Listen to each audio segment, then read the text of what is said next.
start a booktube channel and then read less books than you have all year? I don't know what you're on about. Anyway, I'm Amber and this is my first booktube video. Welcome to my July wrap up.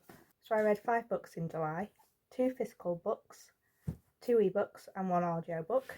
First I read The Excitements by CJ Wray. In similar vein to books like Little Old Lady Who Broke All the Rules, it's a book with comedic elements that focuses on older protagonists who get into lots of hijinks and are constantly underestimated by those that are around them.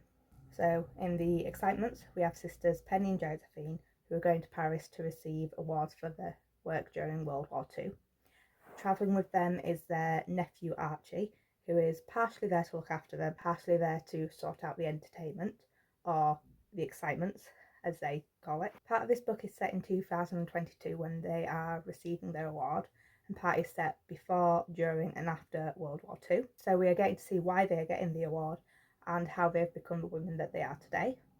The book contains mysteries, adventures, a bit of crime, and a little dash of humour. I struggled to connect to the characters for over half the book, but as we started to learn more about them and what they'd gone through, I started to connect to them more. I might suggest that if you're interested in this book, to look up trigger warnings if there's anything that you might be sensitive to, as there's triggers in there that don't just include subjects around war. The connection I felt to the characters was still limited though, and I feel that this impacted my enjoyment of the story.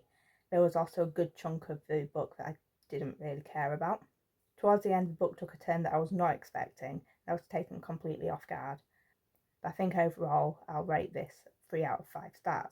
Then I read on ebook, The Indie Author Mindset, How Changing Your Way of Thinking Can Transform Your Writing Career by Croft. As you can probably guess, I did not remember that name, I have it written in front of me. The title pretty much sums up the book. It's about changing your way of thinking to look at your writing as a business in order to succeed. It was okay. It didn't really teach me much that I didn't already know. That's because I read something else similar recently. Had I not read that previous book, then this one might have taught me a bit more and I might have found it a bit more useful. But I don't feel that that is something that can be counted against the book, because it's not the book's fault that I read the information in a different book recently. I did feel that the author's personality shone through the writing, and this made it a bit more engaging than it could have been. I'm torn between a 3 and a 4 stars for this. I think a big part of that is because it didn't teach me anything new. Then I read Wrath by Gwynne. This is the last in the Faithful and the Fallen series, which I've really enjoyed. It made me a little nervous about going into it in case it didn't live up to the expectations. So in the Faithful and the Fallen series, we have a war between the light and dark, and in the beginning we have a prophecy that says that the forces of light and dark will rally between the bright star and the black sun, and at first we don't know who these two people are, although we can make some good guesses. So because it's the last book in the series, it's hard to say what it's about without spoiling the rest of the series. You can't even say which point of views are in the book without giving away whether particular characters are dead or alive. But I can say that it centres around the final battle and the lead up towards it. It also features some of the lowest points for our characters. I didn't like the 4th book as much as the 2nd and the 3rd, but I still really enjoyed it. I think what especially makes this series is the characters, so I found myself caring about what would happen to so many of them, including ones that I think had they been written by a different author that I wouldn't have cared about. So I also felt that the relationships between the characters were also done really well. I rated Wrath 4 stars, although it is a high 4 star. Originally I rated it 5 stars, but after some thought I decided that I was only giving it 5 stars because of my love for the characters, but that partway through the book I actually became a little bored, so I couldn't really give it 5 stars. That boredom didn't last long, but it was enough to lower the rating a little. Hopefully the next series of Blood and Bone, which is set in the same world as this, will be as good, as I'm going to be reading that soon with the catch-up book club hosted by Becca and Books. I'll link her announcement video to the read-along of this world in the comments, in case you want to check it out at all.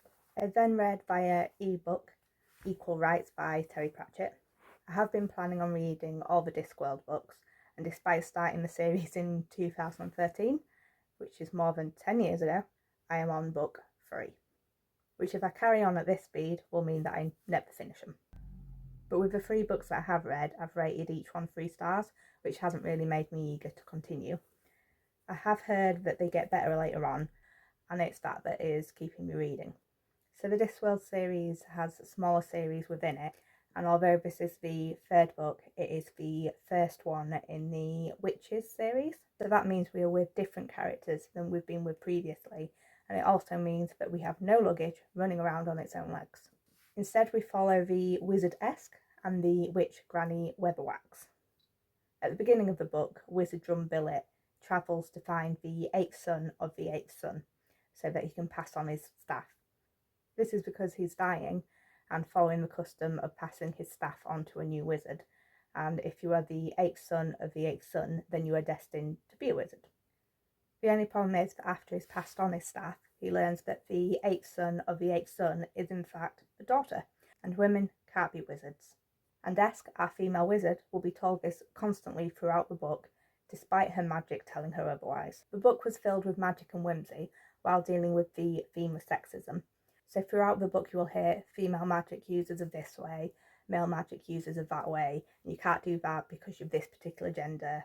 So this was written in the late 80s, but you still hear such things today. It's just not usually talking about magic. So again, it was an okay read. I was surprised at how short it was, but it did make me want to continue on with the series. As a happy coincidence, the 4th book was on sale for 99 pence at the time that I finished, which I believe is the first in the Death books. So I now have more to look forward to reading in the future. And then lastly, I read The God of the Woods by Liz Moore via audiobook. So this was another 3-star read. The God of the Woods is set mostly at a summer camp where the daughter of the wealthy camp owners go missing, and many years before the son also went missing in the same place. The book jumps between time periods. I think it is the 60s and 70s it's set in, and we explore the circumstances around both of the disappearances and learn about the people involved. I feel that the book managed to be both too long and too short at the same time. It felt too long because not that much actually happened within the book, and it felt too short because we had multiple perspectives and it didn't feel like we spent enough time with each perspective to get to know that character. And I think this led me to not care as much about some of the characters as I should. There was one character whose circumstances were really quite sad, but the sadness didn't really hit me as much as I would have liked it to. I guess I felt sadness for the character, but not with the character. And I think that this book is one that I will probably forget quite quickly. So overall, it's been quite a subpar month for reading, with mostly 3-star books, and I think a lot of those books I will forget. Wrath was definitely the highlight of the month, and although I wouldn't say it was a disappointment, it wasn't as good as I expected. So I've read less this month than I have in any other month this year so far, but I often read around 100 books a year, and I've nearly reached that already, so I'm not really doing that bad on how much I've been reading. I think this is because at the beginning of the year I listened to quite a few audiobooks at work, and this had quite an impact on how much I was reading. But I'm no longer in that job, so how much I'm listening to on audiobooks is starting to go down. I'm not expecting to read as much in the second half of the year than I did at the first, but I'm still hoping to read quite a bit, and hopefully this channel will help me do that. Next month I'm hoping to read more than this month. I'm doing the Goodreads challenges that they've started doing, and I want to get this round completed before the Magical Readathon hosted by G at Book Roast in September. Again, relevant details for that will be linked below, and I think I've got 5 more books to read for that challenge. So that's what I've read in July. What's been your favourite read of the month? What's been your worst? Let me know in the comments. Anything I've mentioned today I'll pop links to in the description.